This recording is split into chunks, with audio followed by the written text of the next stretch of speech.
Zali Maître Tino, en la Cape Town, à Bandi et Bélé Baili Rondo. Kombolangai Etienne Chimbalanga. Puis Kombolanga Mama Charoufa Oramba. Morangai Roger, Naza na Cape Town. On a ni maman. Maman Lolo. Kombolanga Maître Fafa Kilo ya Mombele Mbatable. Nete dada donc. Moulanga Fagibukasa. Fagibukasa, ouais. On dit maïté que Nala Roya Lelo la petit nanga. Arsena pire petit nanga. Alors pour Nanga, revanche si revanche. Famille Kabouya, il faut venger les moi la vie. Depuis que Tovandi en Afrique du Sud, Cape Town, DiCaprio Kabouya a jeune membre de la timide, à l'obaraminité, à la sociale. Petit Nabiso Arsène, Boyebika, na âge à la puberté, l'adolescence. Donc, moi, la turbulence, mais cela ne veut pas dire que à la victime, il y a menace, il y a attaque, il y a qui est dans le parc, il y a mettre plein. Bicap, revanche si revanche. Telefo Tchaka Nase, faut Tchaka Nase. Nzambe mtapesa kipe nzambe mtazwe. Bicap, revanche si revanche. Telefo Tchaka Nase, faut Tchaka Nase. Bicap, revanche si revanche. Telefo Tchaka Nase.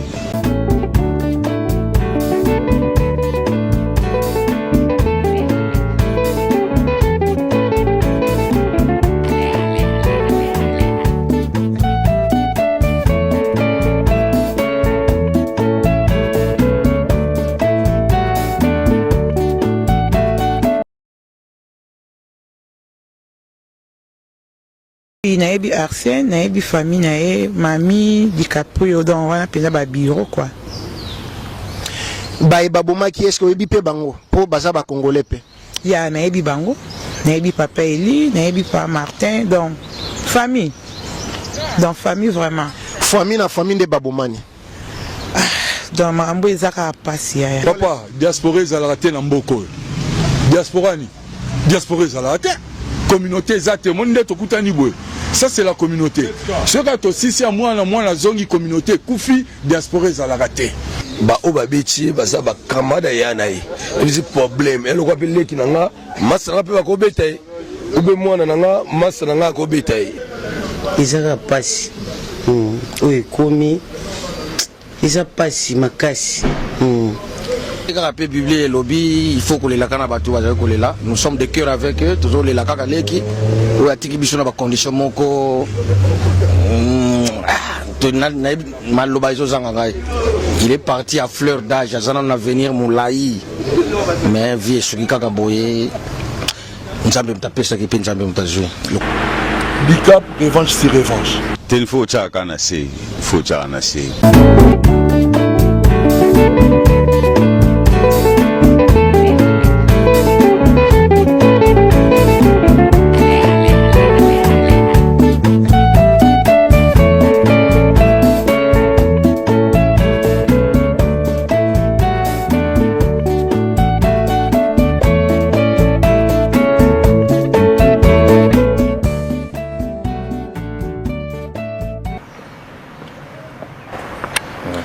Batata ba mama bandeko wa bolingo. Naza déjà si bisika oyo ba supposer nzoto ya ndeko na biso congolais Arsène Kabamba Kabuya. Oyo ba betaki ba bomaki pa ba congolais lelo ezali mokolo enterrement. Toza awa na Western Cape, Cape Town, Mada City na Afrique du Sud. Tozali lelo dimanche le 27 octobre 2024. Tozali awa tozali kolela ndeko na biso Arsène Kabamba Kabuya oyo babomaki epa ya ba congolais bandeko na babomie na kati ya Afrique du Sud Cape Town. Alors bolandaki ba interview surtout to salaki. Bonjour famille. Boni.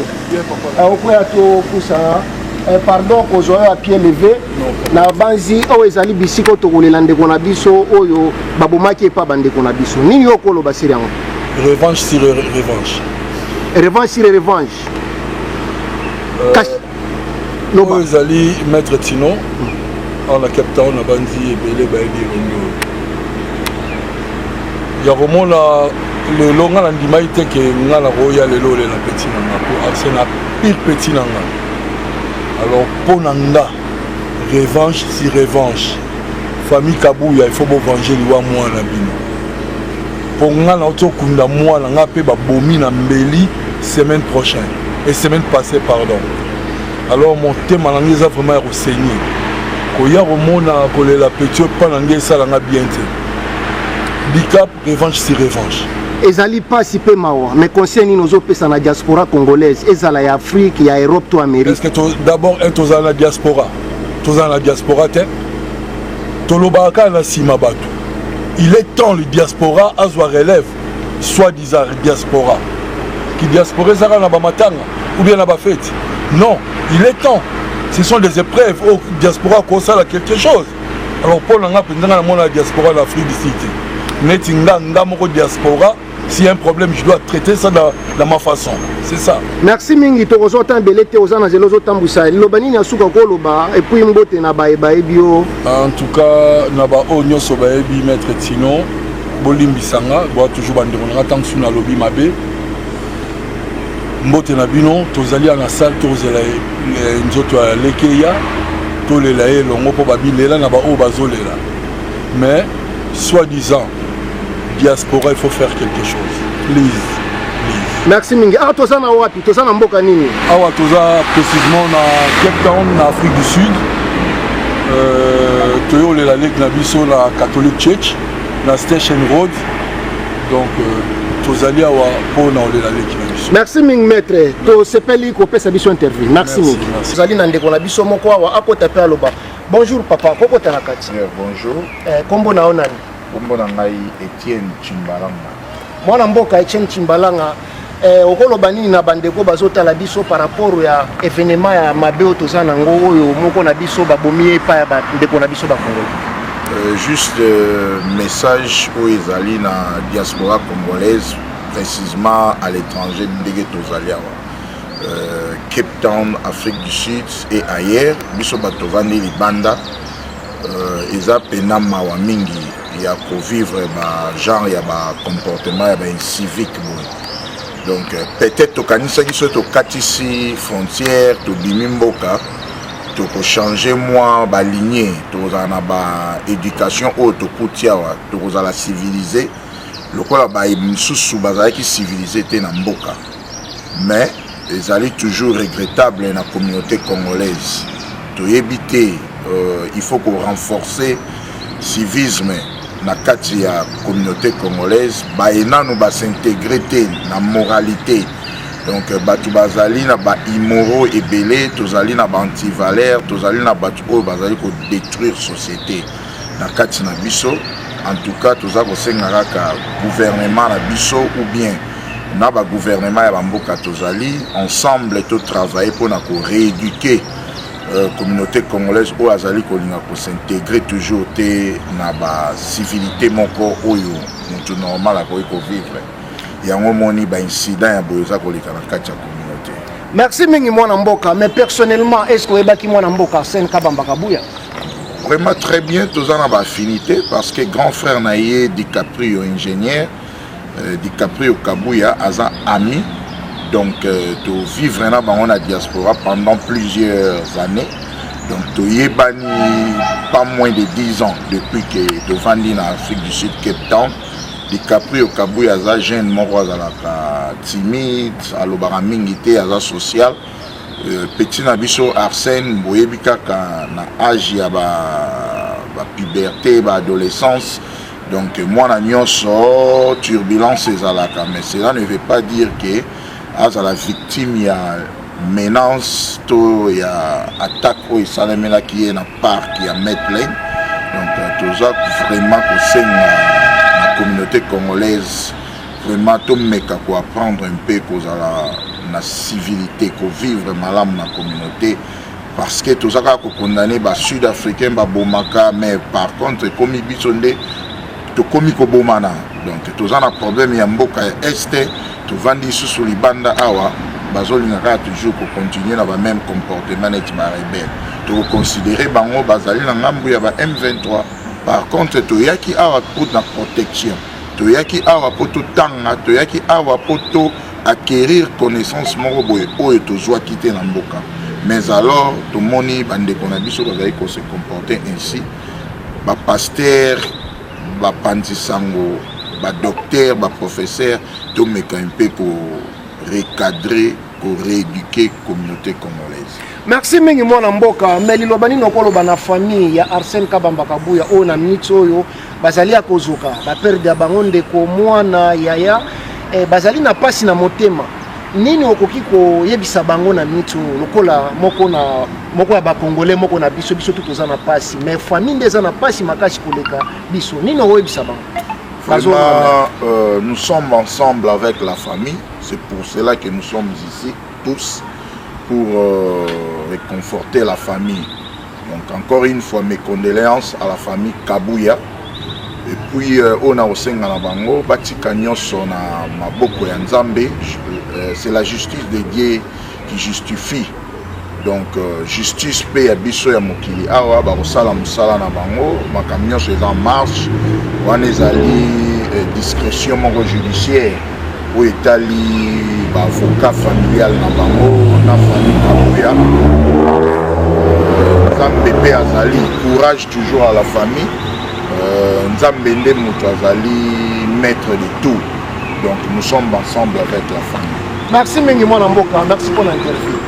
Batata ba mama bandeko bolingo toza toujours na bisiko wapi ba exposer zoto ya ndeko na biso Arsène Kabamba Kabuya oyo babomaki na parc Ametland nde ba uchi ko expliquer bino d'une façon trop ko expliquer te abetami lokola nyama babomi lokola nyama et pas ba congolais communauté na biso na biso tozo boma toza na mama awa. Bonjour maman. Oui, bonjour papa. Et kombo nani bazolanda s'il vous plaît? Oui, kombo nanga mama Sharouf Oramba. Mama Sharouf boye malamu na émission na biso tokutani na occasion ya esengote na occasion ya mawa. Est-ce que webi ndeko na biso babomaki Arsène Kabamba Kabuya? Oui, nayebi Arsène, nayebi famille naye mami DiCaprio donc wana pena ba bureau quoi. Babomaki est-ce que webi pe bango po baza ba congolais pe? Ya nayebi bango. Nayebi papa Eli, nayebi papa Martin, donc famille vraiment. Famille na famille de babomani. Donc makambo ezaka pasi ya. Donc eza pasi ya lobango ya bandelango. Non pour nanga ezaka ki tolingana. Surtout bino ba congolais pour nga vraiment congolais te ngazanga ngolaise bayebi.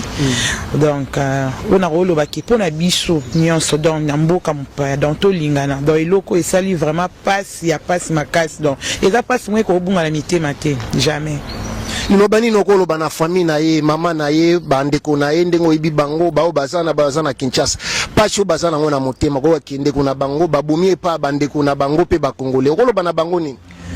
Bon comment na kolo bake nayebi ke na ba mama famille nyonso eza na Congo na ba o baza ba DiCaprio mami donc na opesaka ba mes condoléances courage ebele nayebi ke eza pasi pour mamuso ezara pe ke bakobeta yo so nzamba lingaki obika ozala donc esami tokolo baka eza mama nzambe emona bana ayebi poigner esami boy donc balela na bonzambe nzamba console mitema na bango on est ensemble.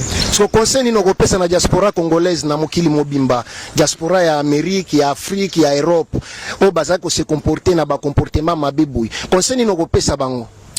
Bon conseil na kopesa ezaka ke touti mboka moko toyena bamboka mupaya tokuta fa toza soudé toza famille o ezaki ngana kokite o atenga loboko ezaki ngana kweya tombolinga mais so ezaka ke biso na biso place muninga kweyi toza na kotola ko bunda donc koyina na jalousie eza makasi na mutema donc to bondia vraiment nzamba sunga toza bomoko partout o toza na monde entier place nyonso Congola zali RDC Congo Brazza whatever ta ato vivre na Afrique mambo esa mela biso na mona yango pe bangolete na mona yango pe ba Nigeria te donc baza bomoko mais ya biso nde vraiment papa ki mutea mabe na ebite so nzamba demo ngala la ka na ba congolais ona ko lo baka yango donc to lingana voilà. Merci mingi mama, merci mingi pona kopesa biso interview. Mbote lisusu bandeko toza toujours awa na kati ya communauté congolaise tozolela Arsène Kabamba Kabuya oyo akufi na ba circonstances oboyibi. Mbote mwana mboka. Mbote ndeko journaliste.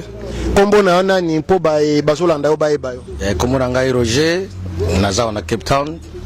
Mwana mboka Roger ozawa na Cape Town tozali awa na sangwa mawa tosangani apo na esengote kasi pona mawa est-ce que webaki ndeko oyo toyekolela lelo Arsène Kabamba Kabuya? Arsène Kabamba Kabuya wana azalaki leki nayebaki dès les premiers jours na ye ya kokomaka na Cape Town nayebaki na jour donc nandimaki ekoki kozala te ba une semaine akomi na mboko ngani na ye koyeba ye nayebaki kuteki aza leki ya DiCaprio après ba quelques jours na ye komona DiCaprio apresente ngai leki lokwa bozala maître na leki ye bozalaka na ye ndi yango tozalaka na leki na biso na bandenge na ye nyonso na bandenge na ye nyonso na bakalite na badefo na ye nazalaki na ye leki nga nazolela même ma émission ibande ezobima te me na kati je suis en train de pleurer nazolela liloba nini okoloba na famille oyo eza kozoka na minute oyo ndenge kaka mpe biblie elobi il faut kolelaka na bato bazali kolela nous sommes de cœur avec eux tozolela kaka leki oyo atiki biso na bacondition moko maloba ezozanga ngai il est parti à fleur d'âge aza nano avenir molai mais vie esoki kaka boye nzambe mutapesaki mpe nzambe mutazwi conseil nini ozopesa na biso diaspora congolaise oyo totikali ya monde mobima mingi ya South Africa conseil nini okopesa par rapport à bacomportement ya mabe tozoaffiche? Ok, conseil nakoloba na diaspora congolaise surtout oyo toza na Afrique du Sud awa tozwa conscience totala baninga mosusu bacommunauté mosusu oyo tozalaka environnante na biso neti bacamerounais banigeria comment ils évoluent na mboka oyo biso toza toujours en séparation bisika bacongolais bazali yebake ezalaka esika matongi ekozala esika oyo eko-end up na bitumba esika oyo nakoya kolakisa chemise na nasombaki autant or bacommunauté mosusu ezalaki ntango bazokutana bazosangisa mwa mayele bayamba mpe bandeko bazouta libanda oyo bazokota baoyo mpe baza na posa kisi balembi to basi bajupe oyo bayaki koluka bazonga donc bazosentraider souci na nga monene ezala na communauté congolaise surtout kokoloba ta liloba moko biso nyonso dans toutes circonstances ekozala bien oleki tozalakazalaka tala ndenge mwango ezokoya na biso na semaine oyo kaka semaine toleli combien tokundi combien merci mingi mwana mboka mbote na bato moko mibale oyo bazolanda mais ngai nde ndako remercier monsieur journaliste eza mpe pour la première fois je rêvais participer na chaîne na yo lelo naza vraiment na esengo koleka na chaîne na yo mbote na nga mingi na le grand cameraman natanga kombo te ya napesi bambote na nga mingi toujours na congolais nyonso ozali awa na bana na nga na Kinshasa bomona papa yeyo nazali toujours en vie na baninga nyonso batika na Kinshasa bambote na bino chaîne na bino yango yo bolanda chaîne ba information bo soutenir. Yeah, merci beaucoup. Merci mingi mwana mboka. Toza toujours awa na diaspora congolaise. Tomoni moko ya ba diaspora congolaise azalia mwana mboka mbote. Mbote no makasi grand journaliste wa Simbi Cape Town. Mbote no makasi. Kombo na nani bazolanda yo baeba. Kombo na maître Fafa kilo ya Mombele imbattable. Maître Fafa kilo ya Mombele. Ngana kilo ya Mombele imbattable. Awa tozali na Cape Town Afrique du Sud Mada City bisiko wapi to kolela moko ba congolais na kombo Arsène Kabamba Kabuya. Est-ce que webaki neba makamona bien na nolande ika quiet na atala ndenge ikindi mais na regretaki makasi ba obabiti baza ba kamada yana yi ezi problème elo kwa peleki nanga masana pe bakobeta ube mwana nanga masana nanga kobeta isala nga passe mais to to kunda to ibano makamo to za Cape Town. Merci mingi liloba nini okoloba na famille eza kozoka na minute et puis conseil nini okopesa na reste ya diaspora nakoloba te pas etikala nakolo ndekwa biso bacamarade lobi tobosani me ye akotikala na choc na motema napesaka courage masa na ngai DiCaprio azalaka courage mobile ayeba moto aolela ye na moto aomelela ye mpo tosekaka tomelaka me na motema balingaka te ndeti ngabe nayebi ebele balingaka nga te yango nalobaka naza rebele po ebele balingaka nga te me akoloba ngo na miso na nga te ompango na mebengaka rebele nakabe imbattable na maître ya kombo pe ya kombo ina te banda awa te banda Congo na ye pe na posa na Jobu na posa pe na Cape Town omune miso so batali ba olanda bi wana aza imbattable na banga bituma ya cop nanga mais na respectaka mutu to apara to boti to za bana na mona mutu mona betie mutu mobe na kena ndaku mwana yo tala ta papa biso abetaki ba âge ni ba âge ba na ba 16 ans ba 17 ans ni ba ko sa ba biloko wana abiso donc mettre na dada ta mettre dada za moi ne pe pomba ce qu'on a manqué mettre dada mona a manqué o peka mettre chino na manqué mona ba manqué on to respect ba mettre yo po lobi la ngope ba respecter biso. Merci mingi mwana mboka maître to za pe na bana mettre lem please à part Zulu Teguma o msubo ya te mbote maître. Merci beaucoup mbote bonjour.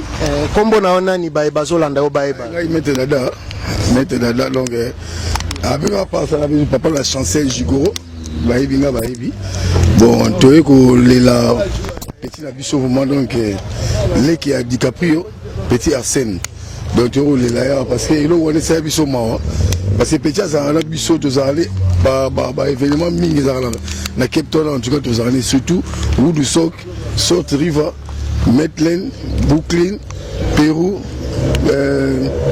donc ba place belé to zala petit mo nzunzu bon malgré tout azan ba comportement na hier vivre donc tant comportement na vivre bon na likambo les cas en tout cas ils a choc na biso surtout ils a bien bon et corriger pe biso que non to tika ba bitumba libanda za mabe mingi tani to kufela petit na makambo donc ya buzoba ezanga na motina dikolo masanga komela masanga ba coopération koti ba bagarre bimi allez mutu ya kufa donc mutu pe abomiye azape mutu moko abunda na ETP azali mutu moko azape calme mais l'esprit m'a bétango yaki en tout cas et ça qui bien été donc photo c'est corriger biso na biso vraiment parce que tant esprit m'a bé yaka to ba ngoti olobi malamu maître mais ce qu'on concerne no kopesa na diaspora congolaise ya mokili mobimba ya Afrique ya Europe ya Asie ya Amérique mais mingi ya Afrique du Sud concerne no kopesa biso bato tikali ozo conseil biso nani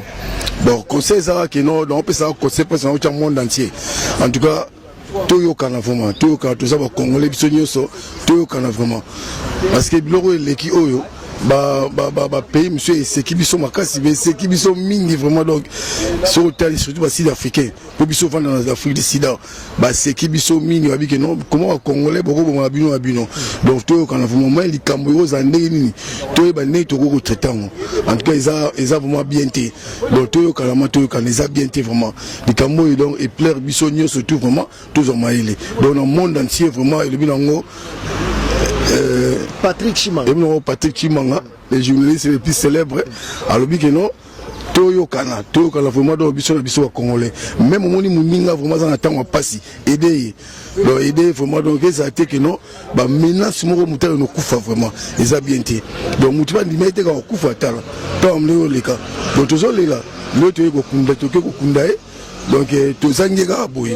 Bon nous avons ko senga ma sori vraiment na famille mobimba ya DiCaprio grand frère na ye famille mobimba na petit Arsène na senga ma sori ma na famille vraiment bolimisa biso donc ezali mokano moko to ndimaki tike woya donc biso de tikali vraiment to somaile to tika ba bitumba pamba donc merci mingi mwambote moko mibale na ba yebi yo pe bazolanda yo bon na pesi ma diaspora congolais nyoso mote vraiment na pesi ba journaliste na biso pe o ba osala ke tozala na pesi bango mote mingi bon na pesi pe vraiment ba jidora 100% jido donc na pesi bino surtout mote na ye mo grand maître Soulé na pesi bino mote mingi vraiment donc maître Roda na pesi bino mote bon na ndenge so ya suka la bosa mo lo moke bala ya Medland en tout cas makambo ko leka awa na ndenge kino mutu akoya kosala lomo ki aloba soni en tout cas tozala na maîtrise tozala passé likambo ekoi na commune to parce na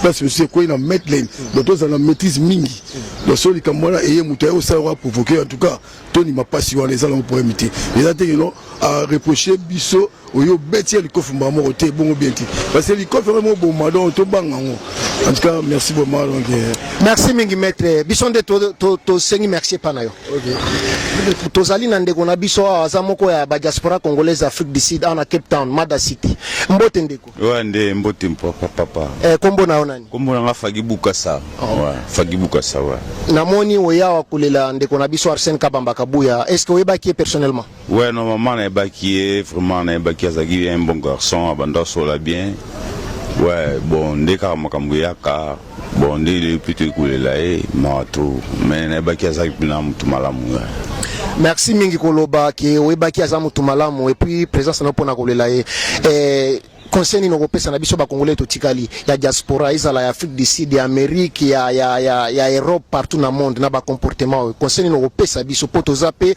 moko kasi na diaspora tel faut chaka na se pour oyebi lobité oya bundisa mutu mususa ko ide lobi mais bundisi ubi obomi ubi osali mabe lobi oyebite donc il faut sola bien il faut chaka na se. Merci mingi nini okoloba lobasuka kopesa mbote moko mibale mbote na batu nyonso tu toyekolela ye donc toyeba lobi nini tokosala kobeta na bunda ya société. Merci mingi mwana mboka. Si papa. Merci. Maman. Bonjour papa. Tomoni awa na kati ya église pona kolela ndeko na biso Arsène Kabamba Kabuya oyebaki. En tout cas nayebaki ete ata na nzela pe na tikala yo mona ete nalandi kaka sœur na ngai mami yaya na ye nde nalandi me ezaka pasi oyo ekomi eza pasi makasi ezalaka mieux kutu koyebaki moto abelaki azalaki na hôpital bozokende kotala ye wana ndenge mosusu mais oyo koyoka brusquement oyo babetaki ye nde akufi eza pasi yongo na kaka ezali pasi mais lelo beni nokoloba na famille oyo baza na pasi makasi koleka miso famille na ye nini okoloba na bango na ngonga pasi makasi napesi kaka mes condoléances na famille mobimba nzambe nde moto azwaka donc ye mpe nde mobondisi donc apesa bango ka kimia na nyonso. Merci mingi me kombo na ona ni mama Lolo. Merci mingi mama Lolo. Bandeko batata ba mama bandeko wa bolingo toza awa na ba congolais esengeli baloba sur diaspora maître olobini ni sur diaspora papa diaspora ezalaka te na mboko diaspora ezalaka te communauté ezate monde nde tokutani boye ça c'est la communauté soki atosisi ya mwana zongi communauté kufi diaspora ezalaka te. Merci mais mwana mboka yo lobi nini sur ma mwana mboka uti bon eloko mettre à lobby il y a rien à commenter donc diaspora congolaise na surtout na Western Cape en tout cas à zéro kombo nani ngana za évangéliste Peter bango osana conseil ko pesa na ba communauté congolaise ndengo boye ko benga o diaspora bon conseil zaka ke foka to milengela ko mibatela ko ba ndenge ya kotambola puis kotambola sulu na banga nzambe toza na nzambe to linga Yesu toza na Yesu parce que ville lo sans Yesu za ma na mingi.